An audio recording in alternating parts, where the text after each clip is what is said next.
Amahoro y'Imana akomeze kubana namwe mwese mwebwe mwakoze subscribe ku Kibabi TV. Uyu munsi muribaza ngo tugiye kuganira ku biki? Tugiye kuganira ku biribwa bishobora guhinduka uburozi iyo tubiriye bivanze. Umuntu afite uburenganzira bwo kurya ifunguro ashaka cyangwa se yifuza bitewe n'ubushobozi afite bwo kuribona. Ariko byagaragaye ko bimwe mu biribwa bishobora kutubera uburozi kuri bamwe muri twe iyo tubivanze. Ariko hari bamwe bafata bimwe mu biryo bakarwara kugeza no kuba bapfa bitewe rimwe na rimwe n'uruvange rw'ibyo bariye. Umuntu umwe ashobora kurya uruvange runaka rw'ibiryo bikamugwa neza, ariko undi bikamubera uburozi. Buri bwoko bw'ibiryo bufite akamaro kabwo, ariko iyo bivanze bishobora guteza ibibazo kuri bamwe mu muntu. Ku bantu bashaka guhuza imirire kugira ngo bagabanye umubyibuho ukabije n'ibindi biwutera, ni byiza kugisha inama impuguke ku buryo bwo gutegura ibyo barya. Inzobere mu mirire muri Nigeria, Habiba Haruna, we yavuze ko hari ubwoko butandatu bw'ibiribwa bishobora guhinduka uburozi ku muntu uwo ari we wese iyo bivanzwe. Ubwo bwoko nibwo tugiye kurebaho ku Kibabi TV uyu munsi. Indimu n'amata. Amata n'indimu ntibishobora kuguma ahantu hamwe kuko iyo bivanze amata agomba gucika. Iyo umuntu avanze amata n'umutobe w'indimu bishobora gutera uburozi ndetse bigatera n'ibibazo by'umutima.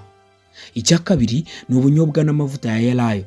Ubunyobwa ni ingenzi cyane mu mubiri w'umuntu kandi bukoreshwa ahantu henshi. Ubunyobwa burimo poroteyine nyinshi, bukaba bunafite intungamubiri z'ingenzi mu mirire.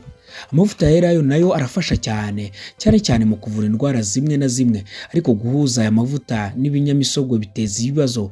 Ni byiza kuyakoresha hatarimo ubunyobwa. Icya gatatu ni imiti n'indimu. Kunywa imiti no kuyivanga ni ikintu kirimo gaze bigira ingaruka zikomeye. Impuguke zivuga ko kunywa imiti na soda nka Fanta cyangwa Coca-Cola bishobora gutera urupfu bitewe gusa n'ubwiyongere bukabije bwa gaze. Yongeyeho ko indimu cyangwa ikindi kinyobwa cyose gishyushye bitagomba kuvangwa n'umuti kuko ari bibi cyane. Icya kane ni inyama n'amagi mabisi. Kuvanga inyama idakaranzwe neza n'amagi mabisi bishobora guteza ibibazo mu mubiri w'umuntu. Bishobora kuba uburozi kuri bamwe. Bimwe bishobora gutera kuruka no gucibwamo kuko bitagenewe gukoreshwa muri ubwo buryo. Impuguke ivuga ko amagi mabisi aba afite intungamubiri nke ku mubiri w'umuntu, kandi mu gihe adatogoshejwe cyangwa se ngo akarangwe ntagomba kuribwa.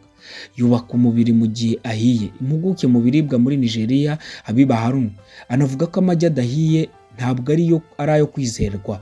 Ikindi, kugerageza ikintu gishya bishobora kugirira akamaro bamwe, ariko gishobora no kubagiriraho ingaruka mbi ku bandi. Umuntu agomba kwitonda mu gihe agiye guhitamo ibyo kurya. Ni byiza kwibanda ku ntungamubiri no kwirinda kuzivanga. Ibiribwa bivangwa bigahinduka uburozi ku mubiri wacu. Reka tubabwire ngo reka twirindire ubuzima bwacu tureka kuvangwa ibitavangwa. Ese waba uzi ko tugeze igihe cyo mu bukwe? Ubukwe ni bwinshi muri iki gihe cy'impeshyi. Ukeneye abagufasha muri serivisi ushobora guhamagara Izere Protocol and Services bakagufasha. Wabahamagara kuri telefone ya 078 14 ubundi bakagufasha ukabasha gukora ubukwe bwawe wishimye. Rega, ubukwe ni ikintu kitagaruka mu buzima. Ni ibintu uba ukwiriye kwitaho cyane, ubukwe bwawe bukagenda neza ukishima.